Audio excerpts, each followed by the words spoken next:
আসসালামু আলাইকুম প্রিয় দর্শক। এবার শুনে এক সুলতানের গল্প, যিনি গোপনে মানুষের কষ্ট দেখতেন। সুলতান মাহমুদ গজনবী ছিলেন পৃথিবীর শক্তিশালী শাসকদের একজন। তার বাহিনী দূর দূরান্তে বিজয় করেছে, কিন্তু তিনি সবসময় আল্লাহ ভীরু ছিলেন। একদিন রাতে তিনি ছদ্মবেশে বের হলেন মানুষের অবস্থা জানার জন্য।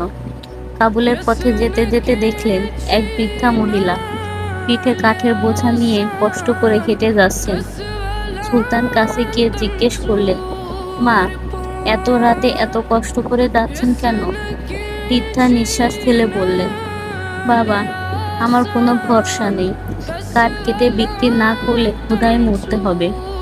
আল্লাহ আছেন, তিনি খাওয়ান। শাসক মাহমুদ আছেন শুনেছি, কিন্তু তিনি তো আমাদের মতো গরিবের খোঁজ নেন না। কথা শুনে সুলতানের চোখ ভিজে গেল। তিনি নিজেকে পরিচয় দিলেন না, বরং চুপচাপ মহিলার কাঠ তুলে নিয়ে বাজার পর্যন্ত পৌঁছে দিলেন। পরের দিন সকালে রাজপ্রাসাদ থেকে সেই বৃদ্ধার বাড়িতে ভাতা পৌঁছে গেল।